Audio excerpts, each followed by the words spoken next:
네, 저는 카이스트 문화기술대학원 차승현 교수님의 연구실에 와 있는데요.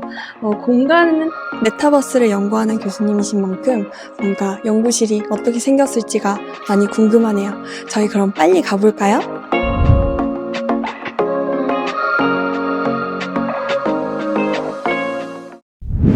저번 달에 메타버스 관련해서 아주 재밌는 이야기 해주셨던 교수님 기억하시나요? 그 주제를 바탕으로 여러분들이 남겨준 그 많은 질문들을 차례차례 선별해서 우수 질문을 선정하는 시간인데요. 교수님께서 우수 질문을 선정해 주십니다. 지난번에 강의 때도 뵀던 카이스트 문화기술대학원 차승현 교수님 한번 만나보도록 하겠습니다. 네, 교수님 안녕하세요. 네, 안녕하세요. 네, 그간 잘 지내셨나요? 네, 잘 지내고 있었습니다. 네. 저도 이제 그때 네. 교수님 강연을 듣고 뭔가 메타버스나 혹은 그런 일렉트릭한 월에 대해서도 조금 더 생각해 볼 수 있는 시간이었던 것 같은데, 학생들도 굉장히 많은 질문을 남겨주셨어요. 그래서 오늘은 교수님께서 우수 질문이라고 생각하는 질문을 선정해 주시면 그 학생들께는 저희가 이렇게 귀여운 컵을 보내드리고 있습니다. 그래서 과연 이 컵의 주인공이 될 학생은 누구일지 오늘 한번 알아보도록 할게요. 저희가 이제 항상 새로운 기술들이 들어와서 저희의 이제 생활 패턴들이 달라지게 되는데, 간단하게 예를 들어서 저희가 스마트폰을 활용하게 되면서 실제로 많은 일들을 스마트폰을 통해서 하게 되잖아요. 근데 그렇죠. 예를 들면은 저희가 은행 가는 일들도 요새 이제 은행들이 지점들을 많이 줄이고 있잖아요. 네. 그 이유가 이제 스마트폰 앱을 이용해가지고 실제로 업무들을 많이 보게 되다 보니까 사람들이 실제로 은행을 많이 안 가게 되고, 그래서 지점들이 줄어들게 되고, 이렇게 또 지점들이 줄어들면서 또 그 공간들을 다른 어떤 것들이 채우게 되고, 네. 그래서 이제 제가 생각할 때 하나의 기술들, 그리고 그 기술들이 사람들에게 넓게 보급되는 기술들은 결국은 사람들의 생활 방식을 변화하게 하거든요. 그래서 근본적으로 이 질문은 메타버스가 들어왔을 때 우리 사람들의 일상에 어떤 변화, 어떤 생활 방식의 변화가 있을지에 대한 질문이라서 가장 근본적이고 가장 중요한 질문이라고 생각을 했습니다. 네. 네, 지성준 학생은 사실 다른 영상에서도 우수 질문으로 많이 선정된 학생 같은데, 역시나 근본적인 질문을 해주셨네요. 제가 이 질문도 이제, 좋은 질문으로 선정한 이유가, 우선은 메타버스라는 것 자체가 AR, VR의 어떤 단위 기술에 대한 얘기가 아니거든요. 메타버스는 결국은 하나의 사회를 얘기하는 것이거든요. 그러니까 메타버스라는 공간 안에서 실질적으로 사람들이 인터랙션하고, 그리고 경제를 이루고, 그 안에서 같이 이제 살아가는 그런 공간으로 생각을 해주시면 됩니다. 그래서 우리가 항상 이제 메타버스 하면 AR 아니야, VR 아니야, 뭐 XR 아니야, 이렇게 얘기를 하지만, 그런 기술들이 메타버스 안에 들어온 것이지, 메타버스 자체라는 것은 결국은 하나라는 사회라는 개념인 것이거든요. 이제 그러다 보니까 결국은 하나의 사회가 이루어지고 작동하려 그러면은 그 안에 이제 윤리라든지 이제 하나 법이 필요하거든요. 네. 그래서 실제로 지금 올해 가상융합 산업진흥법이 이제 제정되었거든요. 올해 2월인가 3월인가? 그러니까 그런 식으로 실질적으로 메타버스에 대한 그 법이라든지 윤리라든지 이런 것에 관한 이제 여러 많은 전문가분들, 교수님들, 아니 산업계에서 이제 고민을 많이 하고 있고, 실제로 그런 것들을 제정하기 위한 노력들을 지금 하고 있다. 그래서 그런 이제 어떤 우리 메타버스에 꼭 필요한 부분을 잘 질문해 주신 것 같아가지고 선정했습니다. 네. 제가 교수님의 이야기를 듣다 보니 메타버스는 어쨌든 한국 사회만의 메타버스가 아니라 뭔가 전 세계인들이 한꺼번에 모일 수 있는 공간이라고 생각할 수도 있을 것 같은데, 그러면 법 같은 걸 제정할 때 한국에만 적용이 되는 메타버스 법인지 아니면 그것 또한 전 세계 사람들이 다 협력해서 법을 만드는지 이게 제가 개인적으로 좀 궁금해서 여쭤봅니다. 네. 그러니까 우리가 어떤 기술들을 개발한다든지 아니면 뭐 특허를 만든다든지 할 때도 결국은 이제 국제 공인 표준들을 만들게 되잖아요. 네. 그러니까 이 메타버스라는 공간도 결국은 많은 사람들이 여러 나라, 여러 인종들, 다양한 곳에서 이제 접속할 수 있는 그런 형태이기 때문에 그래서 이 메타버스 법도 결국은 지금 말씀해 주신 대로 네. 다양한 나라들의 서로 협업을 통해 가지고 어떤 표준법들을 만들 수 있는 그런 태스크포스가 분명히 필요하다 그렇게 생각을 하고 있고요. 근데 이제 우선은 이것들을 태스크포스를 만들기 위한 과정까지가 먼저 이제 결국은 이제 노력들의 결합들이잖아요. 여러 곳곳에서 노력들이 있다 보면 결국은 합의체가 만들어지고 그 합의체에 의해서 새로운 새로운 지식들 그리고 법들을 만들 수 있는 그런 어떤 노력이 만들어지지 않을까 뭐 그렇게 생각을 하고 있습니다. 네. 저도 메타버스 하면 AR, VR 이런 것만 생각했는데 학생들의 질문을 듣고 교수님의 이야기를 들으니까 생각보다 더 공동체스러운 느낌이 강하다는 그런 인식을 갖게 되는 것 같아요. 이게 바로 질문의 중요성이지 않을까 하는 생각도 드네요. 그리고 그게 제가 한 가지 더 첨언하자면은, 네. 그러니까 메타버스 안에서 아까 이제 첫 번째 질문에서 이제 생활 방식이 변한다 그랬잖아요. 네. 결국은 그 안에서 살아가는 이제 인터페이스가 다르기 때문에 생활 방식이 변화할 것인데, 그러면 그 변화하는 생활 방식에 맞는 또 법이 달라질 수밖에 없거든요. 현실에 있는 법들을 그대로 적용할 수가 없고, 그러면 결국 메타버스만의 법이 필요한 것이고, 그러다 보니까 더 중요한 것이 아닌가. 그리고 우리가 아직까지 경험해 보지 못한 그런 것들이기 때문에 그렇죠. 더욱더 이것들을 탄탄하게, 어떻게 심리스하게 꾸며가는 것이 중요하지 않을까. 그렇게 생각합니다. 네. 그러니까 아마도 제가 강연 중에, 그러니까 신경 건축? 그러니까 결국은 사람들의 뭐 인지라든지 공간 안에서 반응들을 공간 디자인을 통해 가지고 사람들에게 영향을 줄 수 있다라는 얘기에 의해서 아마 질문을 하신 것 같은데요. 네.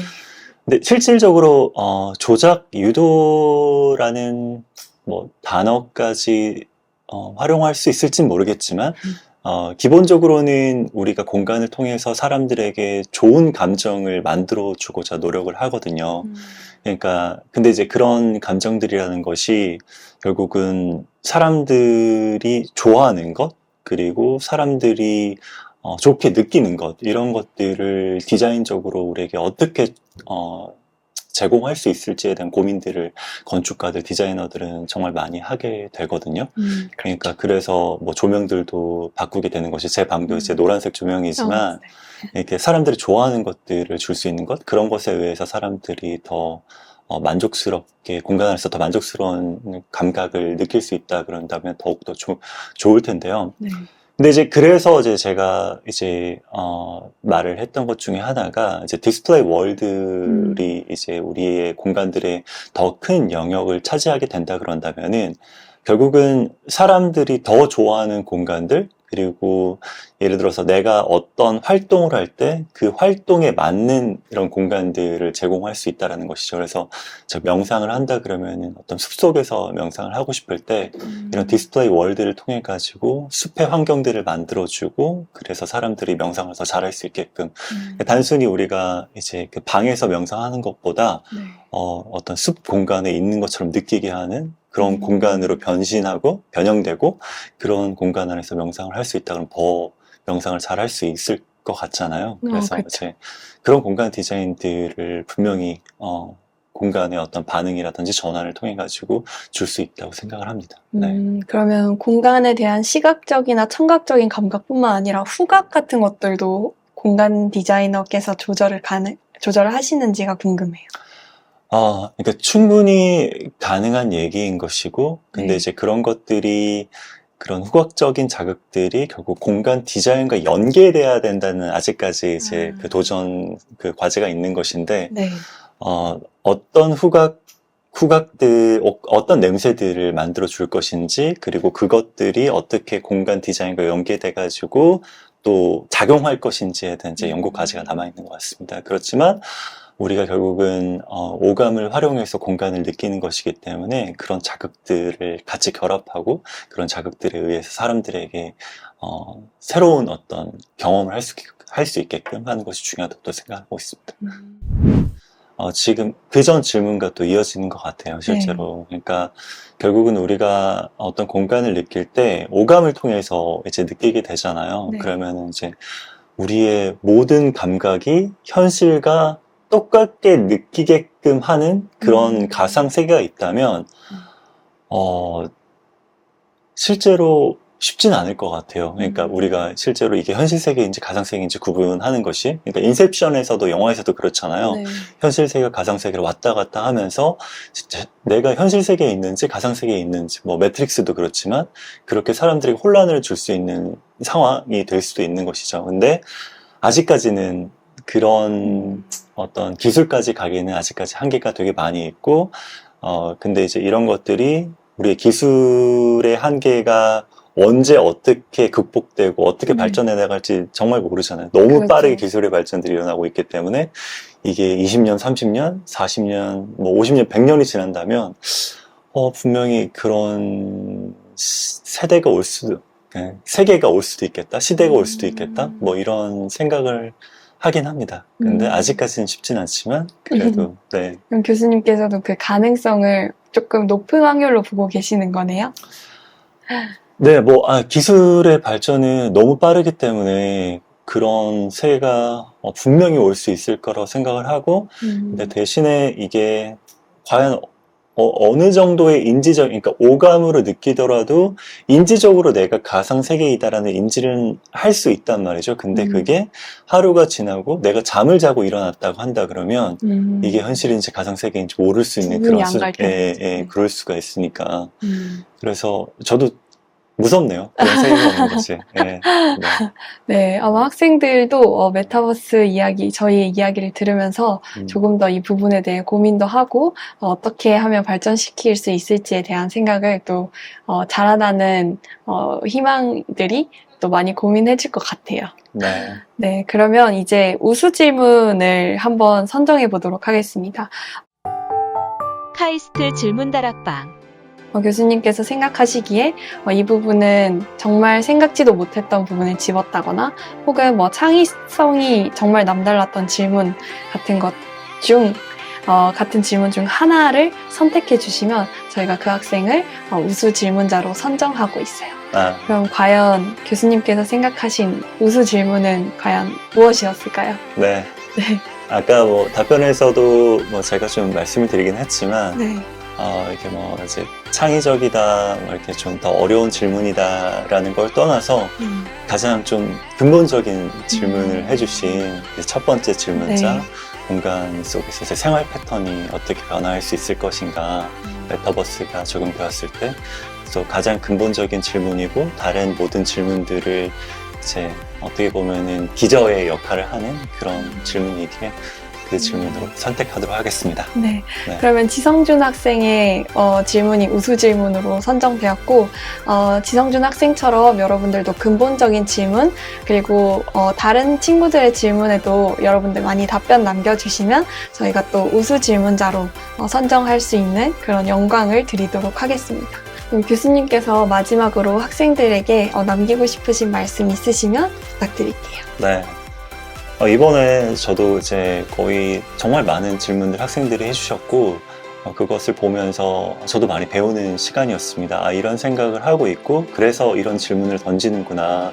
그래서 이런 부분들도 내가 답변할 수 있도록 노력해야겠구나. 이런 생각을 했거든요. 그래서 앞으로도 학생들 좋은 질문 많이 해주시고, 또 항상 창의적인 생각하는 그런 분들이었으면 좋겠습니다. 감사합니다. 네. 네, 그럼 여러분들도 질문 많이 남겨주시고 저희는 다음 달에 더 재밌는 영상으로 만나 뵙도록 하겠습니다. 네, 감사합니다. 감사합니다. 네, 감사합니다. 네, 감사합니다. 수고하셨습니다. 네.